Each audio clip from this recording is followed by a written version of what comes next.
Coming up on Mountain News at 5:30, a Maryland senator visits El Salvador as the deportation fight regarding Kilmar Abrego Garcia rages on. And a new initiative is helping children in the mountains get a head start before they even step into a classroom. My goodness, we had plenty of sunshine today, and that trend will continue for your Thursday, but rain chances are in the forecast. Details coming up.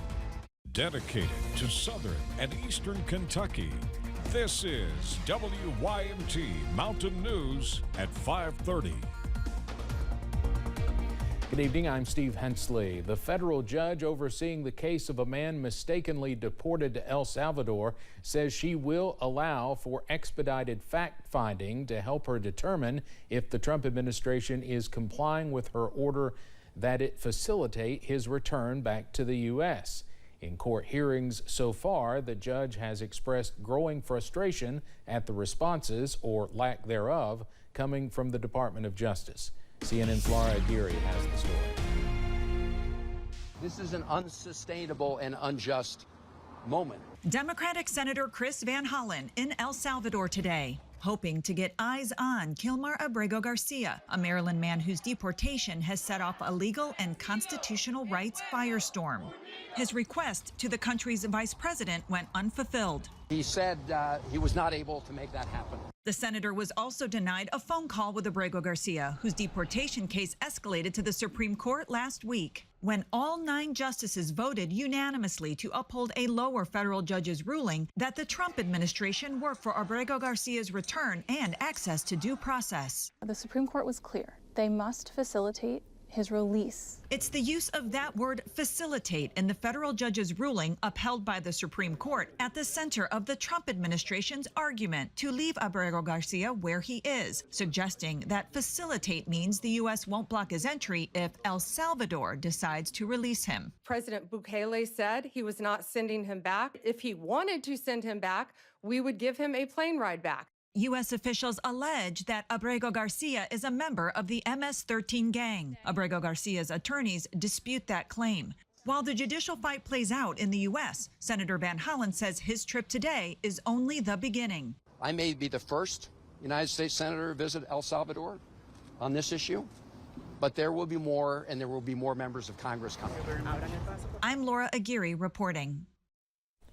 President Donald Trump posted on Truth Social today that it is his job to remove, quote, killers and thugs from the country. The Trump administration could face another legal battle. U.S. District Judge James Boasberg ruled there is probable cause for White House officials to be held in criminal contempt for violating his orders to stop using the Alien Enemies Act to deport migrants. Boasberg has not determined a potential penalty, and he's giving the Department of Justice time to respond. The White House says it will challenge the ruling, but nothing has been filed with an appeals court yet. The Trump administration filed a civil lawsuit against Maine over its decision to allow transgender athletes to participate in women's sports. Attorney General Pam Bondi accused Maine's Education Department of violating Title IX and putting girls who compete in high school competitive sports at risk of physical injury. The Justice Department says it plans to go after other states for failing to comply with the Trump administration's policy. Senate Democrats are trying a new tactic to push back against President Trump's Senate agenda. The Senate judicial confirmation process asked senators to sign a blue slip approving nominees for positions in their home state. Senate Minority Leader Chuck Schumer announced he would not return the blue slips for 2 nominees. Before 2017, it was nearly impossible to confirm a nominee without 2 blue slips, but the standard started to change during President Trump's first term. A third Pentagon appointee was placed on administrative leave amid an ongoing investigation into potential leaks of sensitive information. That's according to 2 defense sources. Today, Colin Carroll, the Chief of Staff of Deputy Secretary of Defense Steve Feinberg, was placed on administrative leave. He is the 3rd known official to be placed on leave this week. 2 other senior political appointees were put on administrative leave yesterday. An East Tennessee pastor who was kidnapped in South Africa is safe. That is according to South African police. Josh Sullivan's rescue followed a shootout with the suspected kidnappers. 3 people were killed, but police say Sullivan was not hurt. Recently, our sister station out of Knoxville spoke with the pastor of Sullivan's Home Church Fellowship Baptist. He says the congregation has leaned on the power of prayer throughout this situation. Too many times God's people are astonished that he answers their prayers, but he does answer our prayers. He's faithful to do that, and we're just praying and trusting the Lord that he'll bring Josh back safely to us and to his family.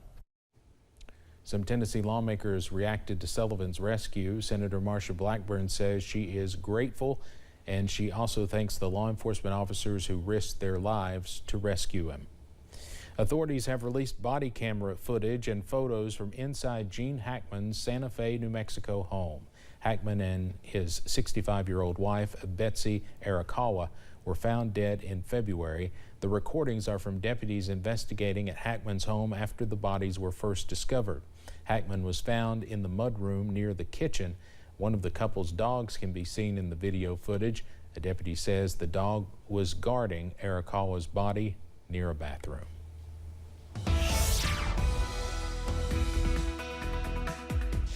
We had lots of sunshine throughout eastern Kentucky today. Temperatures were in the upper 50s and low 60s, but the warming trend began starting tomorrow. Here's a look at Buffalo Mountain. You can see wall-to-wall sunshine on the tower cam there. Temperatures right now, as mentioned, in the upper 50s and low 60s. 59 in Logan, 55 in Wise. Otherwise, 60s from Grundy to Pikeville, 63 in Hazard. Manchester, 67 degrees, 66 is the current temperature in Somerset. Now, all is quiet on live pinpoint Doppler radar, and this will get a break for your Thursday as well. We'll see that wind shift for your Thursday, which will allow those temperatures to go up. When you wake up in the morning, temperatures in the upper 30s and low 40s will greet you. We'll see clear skies throughout the overnight hours, plenty of sunshine to start your Thursday, but there's a caveat to that. We have a frost advisory in effect beginning at midnight and going until 9 o'clock for the majority of the WYMT viewing area. I'll have your latest first alert forecast coming up in just a few minutes. Steve.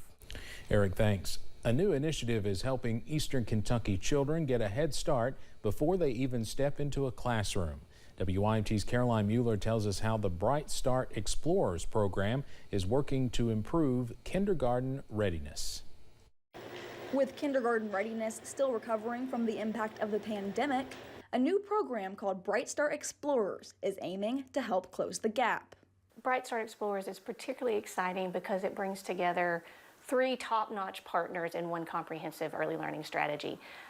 The 3 partners are Parent Powered, Raising a Reader, and Waterford Upstart. And any one of those partners could bring about early learning gains all on their own. They have a proven track record of doing that. Families of 4-year-olds receive books, weekly texts with simple activities, and access to an online learning platform. If they need a tablet or internet access, it is provided for free.